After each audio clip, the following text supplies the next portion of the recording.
Welcome, everyone. It's going to be quite hard to follow up that last session. Thank you so much to Daphne, Jasmine, and Briante. That was amazing. I am, as Megan said, the new faith director for ecoAmerica's Blessed Tomorrow program. And so far, this day has been so amazing. I have so many notes written down, and this session is just going to continue and follow. And I'm so thankful to be here. As Megan said, this session is about a new climate conversation, one that inspires and empowers a broader diversity of people, which includes all of you who are joining us today. We want you to get involved or more involved so that together, all of us can accelerate the ambitious and just climate solutions we need. ecoAmerica's research has shown that Americans are increasingly concerned about climate change. And with all the impacts around us that all of us are seeing daily, it's easier than ever to strike up a conversation. So if you haven't already, please do click on that link that was shared in the chat. With our new resource from ecoAmerica, the 5 Steps to Effective Climate Conversations fact sheet. As Megan said, it's for seasoned folks and for those of us who are just beginning to talk about it, because all of us can use this resource for ourselves and to pass it on to others who might need this information. So I am so very honored to moderate this session with 2 amazing women, Amee Raval and Chandra Farley. And so welcome to both of you. Thank you so much for being with us today. It is an honor and blessing to be with you. And so I just want to start by asking both of you just to share your story as to how you came to do the important work of climate advocacy and climate work. Amee, you want to start? Yeah, I'm happy to start. And yeah, thanks for having me as part of this conversation. As mentioned, my name is Amir Val. I'm currently the Policy and Research Director at an organization called the Asian Pacific Environmental Network. And we're a grassroots organization that empowers Asian immigrant and refugee communities around a multitude of environmental justice issues. For me, coming to this work and this role that I'm in now is a deeply personal story. I'm the daughter of immigrants who came to the US in the 80s from India. My family's from the western state of Gujarat.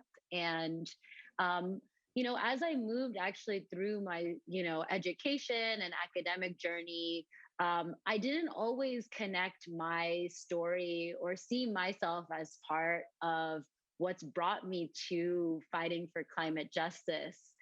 It's been a journey of politicization, of visibility, and really honoring my dignity and the roots that I come from. So my parents, growing up, managed a small business, a motel. I grew up at a small motel that they managed in Delaware. We were the few brown folks in a sea of unfamiliarity. And as immigrants, we're just trying to assimilate and conform. And the work of, a lot of, particularly the state I'm from, a lot of families that come from Gujarat do get engaged in sort of supporting small businesses to support economic livelihoods of their families. But that work is hard. It involves physical and arduous tasks. It involves exposure to toxics and all of the struggles and the ways my family to support my brother and I to put their, the time, resources, and bodies on the line to support our family in this work was part of their struggle. And I'm very privileged to have access to opportunity to study public health in grad school, and understanding that climate work is very embedded and connected to community health and my family's health. And so a lot of that, both in their personal health struggles, but also in the work that I do at APEN now, is fundamentally about fighting community health. So again, my background in public health has really brought me in to bring that lens into climate justice, as well as being a coming from a family of immigrants, every day in the work I do at APEN reminds me, not just with the communities we work with, but like where I'm coming from and how I see myself as part of our struggle. Thank you so much. That's a very powerful story. Thank you for sharing with us. Chandra, what about you? What brought you to do this important work? Yeah, so thanks so much. I'm excited to be here today in this conversation. And I always go back to home, which is Gallatin, Tennessee. It's a small town, about 40 minutes north of Nashville, but I'm closer to Kentucky than I am to Nashville, actually. And yeah, I was raised by my grandparents.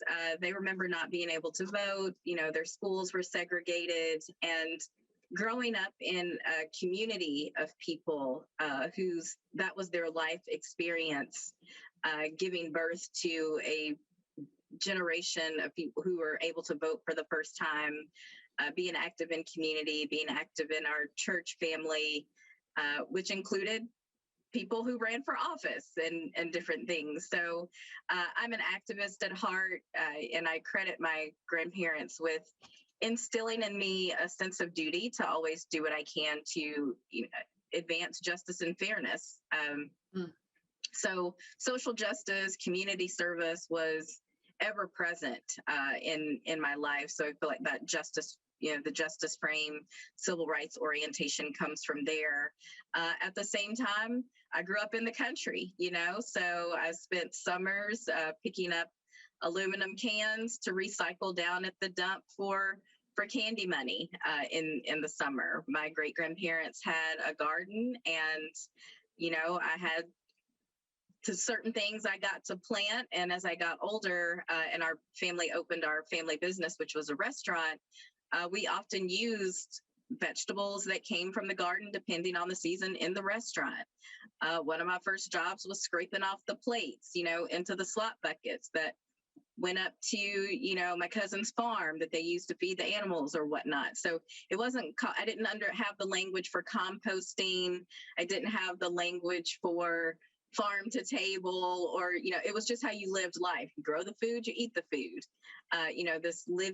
this full sustainability ecosystem. And I think around junior high, it was, I was learning about the greenhouse gas effect, the Kyoto Protocol. I just had an anniversary a couple of weeks ago, and I didn't make that connection, but that is what was happening around the time I was in junior high. One of my first science projects, my daddy, who was very handy, like a handyman and a craftsman, helped me build like a greenhouse, like out of a box and some saran wrap and stuff. So that was, those things, this combination of the way we lived our life, the environment piece, the science piece, was always infused with this community service frame, this volunteering frame. So that's really the life experience that shaped my passion. And I went to architecture school. I ended up getting a fine arts degree and worked in design, but was always working on buildings, homes, or, small commercial sized buildings. And so that's really, with looking at buildings, and their contribution to, our emissions is where all that, these things coming together really started to shape my path in moving towards energy efficiency and buildings. And so that was really my entree into more work around climate change, more particularly climate justice, and more recently with the work around energy justice, utility justice, utility reform, being able to talk to people about the bills and making the connection between a utility bill to climate. It's sort of, where I also came into the conversation, and where I generally take the conversation or begin a conversation when speaking with community groups around, around climate change. Thank you so much. The thumbs up were because I'm in Kentucky, and I don't know if I told you all that before, but your Tennessee roots are really near and dear to mine. And I remember my grandmother always saying, waste not, want not, which is kind of the theme of what you were sharing, that you're growing up on the farm, and the farm to table, if you will, and the not wasting, the composting, and all of that. So thank you for sharing your story. The most recent ecoAmerica research shows that 75% of Americans are concerned about climate change, and 48% are very concerned. Americans support solutions, including clean energy policies, and yet most people are still not talking about climate. And Chandra, in your work, you have helped people see the connections between climate and other justice issues and other issues, as you've already alluded to. I just wonder, how can I, and those of us who are listening today, help make those connections for other people between climate and other important issues? The way we started, right, telling our stories and how our life experiences led us to this work, and how through our life experiences we've made the connection, just connecting with people, building relationships with people. When in my work at Partnership for Southern Equity, when we would have community meetings, or which we call chat and choose, where you're trying to get out with community, be in conversation with community, and literally chat and chew. You bring in some food, get people talking. Everybody loves to eat, and a lot of the times we weren't coming to have an energy conversation. We weren't coming to have a climate conversation. We were coming to get to know each other. We were coming to build relationships. And no matter what issue someone brought up, because we were coalition partners, because a lot of work around climate justice and environmental justice, I would say all, is really done in coalition and in partnership, we could bring those same relationships to those conversations. So if we were having a conversation and they were talking about their rent, or an issue with eviction, or an issue around food insecurity, there was a partner. If it wasn't someone we brought along with us, there was someone that we could connect them to, or an organization that we could connect them to, to at least align them with someone who might be able to work with them on addressing that issue. So I would say just start building relationships first. It's not about, hey, I want to talk to you about climate change. This, this really what can be, depressing thing that we are dealing with sometimes. It's how do we work together to make the world a better place? Here is where I have decided to do that work and dedicate my life to doing that work. What kind of work are you doing? Just starting the conversation. Are you looking to get plugged in with another group to do something you enjoy? Because whether it's food, whether it's transportation, it's a climate issue, right? I mean, there are very few things that aren't a climate issue. There are very few things where we don't have the opportunity to take action that is helping us address or mitigate the disproportionate impacts of climate. And I think also as advocates, we have to be okay with that is enough.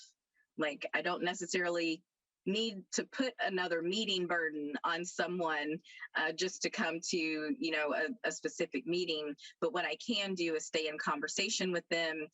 What I can do is stay in partnership with them around how we are working together on the issues. I really love that. And it moves right into my next question for Amee. She has this beautiful quote: vulnerability to climate change is also about socioeconomic conditions and neighborhood factors. And like a bridge or forest, those can also be improved and strengthened. And I'm a minister, and so faith is very centered, as you know, in community. And building off what you just said, Chandra, I believe that people of faith are really great leaders on climate, because faith is all about connections and relationships. And so, Amee, let's pass it off to you. Talk to us a little bit about why being part of a strong community is so important in these times. Yeah, absolutely. And I think you're absolutely right that what Chandra just mentioned definitely reinforces that point. We are seeing the way currently the convergence of multiple crises, and the way that's led to collective reckoning that business as usual is deeply insufficient to meeting the needs of working class communities of color. That means we're crafting solutions in the face of growing economic inequality and the housing crisis, the pandemic, which is disproportionately harming Black and Brown communities, historic climate disasters that are creating apocalyptic conditions, and racial injustice that communities are enduring. And so, as our communities are being pushed to extremes, we really have to, again, in thinking through solutions, realize that it is overlapping policy failures that are why our communities are being hit hardest. And traditional models are proving deeply inadequate in terms of climate resilience. We see often sort of in the face of wildfires and heat waves and other sort of crises, traditional models of response are coordinated through militarized entities like sheriff's departments. We see alerts only shared in 1 to 2 languages. We see, they might provide a space, but it's empty without tailored services. They might rely on protocols where people need cars to evacuate. And so all of these types of approaches are collectively shutting out many folks from the support that they need. We know that the systems and supports that are in place right now are deeply inadequate. We work with Asian American immigrant and refugee communities, many of whom are elderly and monolingual, Chinese and Lao speaking. And so we need to ensure that alerts, shelters, and protocols are inclusive of the language and cultural needs of our communities. We're also told as disasters hit that preparedness means going out and spending hundreds of dollars on air purifiers or putting solar panels and battery storage on your rooftop. These are individual approaches that are really based on how much money you have, and really divide people who can afford the equipment and those who can't. And so building community resilience really means generating collective responses rather than individual responses. And that means just more than just responding once disaster hits. It's the systems and supports you build beforehand that actually strengthen the social and economic fabric of communities so that people are more resourced every day, and better equipped before disasters hit. And so one example I just want to offer are a model called resilience hubs, which are the transformation of trusted spaces like libraries and schools and health clinics, youth and senior centers, what we think of as the social infrastructure of our neighborhoods, really that are places for that community cohesion and community organizing and building. Upgrading them. Often their services are outdated and deteriorating. And so approaching our existing neighborhood-based institutions with a climate resilience frame and giving them the structural upgrades and retrofits and resources they need to provide services, build resilience, again, not just during climate impacts and disasters where people need backup power and air filtration, but also to access services and support every day, to be resourced and have the economic and social supports they need. And so wanted to offer that because there's tangible examples. When we talk about community sort of and social infrastructure, there's real ways government resources can be deployed. Thank you. I love that. It's reminding me of how as a pastor, my congregation, my last congregation, we went through a preparedness process, And if there was some disaster of any kind, really, of like, are we ready and what will we do? And one of them was just a list of all of our people and being able to make sure is, Miss so-and-so or Mr. So-and-so, are they safe? Is who's checking on them? So I can just imagine that building on what you were just saying, these resilient hubs, if they are safe places, trusted places that people can go and be involved, and then people know each other, and even better, if there are processes to have their information to check on them or get them a ride or whatever. I love this idea so much. Thank you so much for sharing that. Both of you are working, thankfully, to empower people to speak out and take action, especially when they are affected by whatever the problem is. So share with us, as most all of us on this call today are people of privilege. So share with us as people of privilege how we can make sure that people who are most effective are heard and are part of the solutions. Amee, let's start with you, and then Chandra, you jump in at any point. Yeah, and I'll be brief. I'll just say that I do think through disinvestment, our communities have had to be incredibly resilient, and we are innovating local solutions and organizing for change. And so there's already work happening that folks can be in solidarity around and support. It really fundamentally comes down to sharing power and sharing resources. And so in terms of some guidance I would give, if you work at a mainstream environmental organization or a well-resourced organization, it's important to be adaptive to feedback, because we're learning how to share power in real time. There are real historic harms and inequities that have caused distrust, but that if we approach conflict as generative, we can build equitable and authentic trust and partnerships together. I also want to offer, we need to move away from transactional to more transformative relationships. So again, it takes time to build those relationships. And that if you're working with a grassroots organization or social justice org on a campaign, really centering racial justice values as part of the campaign you're working on, and really co-creating project goals and vision and scope in addition to resources together. So again, it's like that's the how in the process, but it can also be as simple as donating resources and supporting orgs or moving money from philanthropy into the grassroots. And so there's structural ways to really better resource the orgs already doing work. Yes, thank you so much. Chandra? Yeah, so I also want to say my work isn't to empower community, and communities inherently have power. They've been, their agency and their ability to wield that power has been actively suppressed.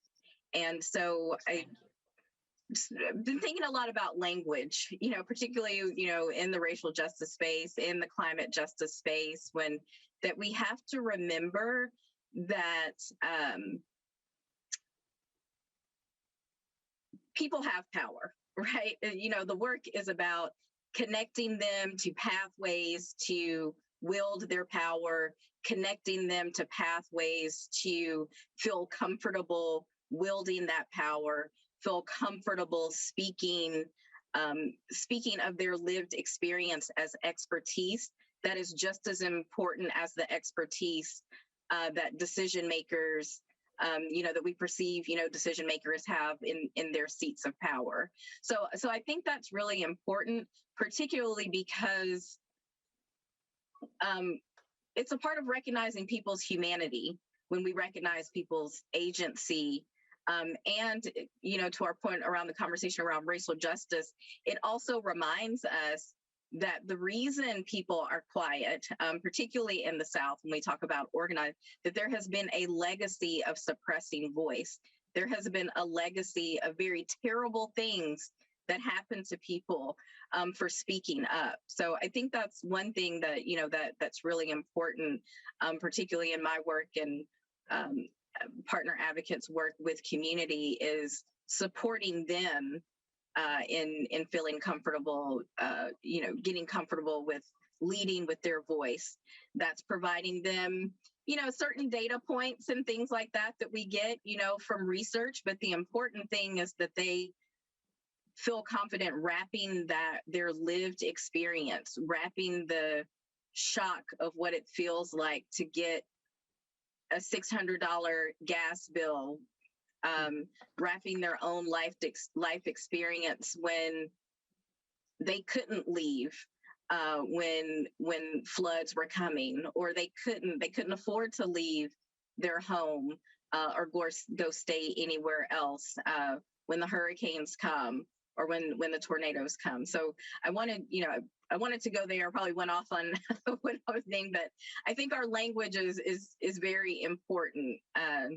So I wanted to say that. And when we do that, it's long, hard work, right? Justice work. These are long. This is the long game. These are generational things, generational shifts. The transformational shifts that we are talking about is a long game. And so we have to, when we're talking about philanthropy, I'm proud to have been a founding co-chair of the Hive Fund for Climate and Gender Justice.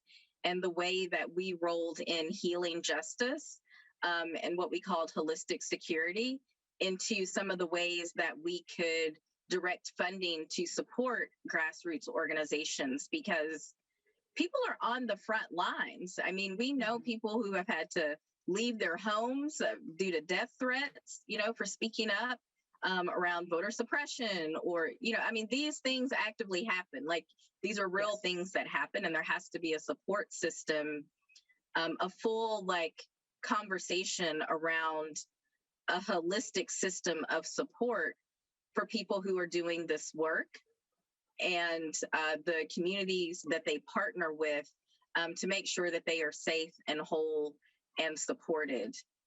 And so I completely went off on, whatever the original question was.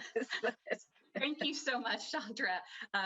Unfortunately, we're out of time, but this conversation was so amazing that I completely lost track, and I just thank you all so very much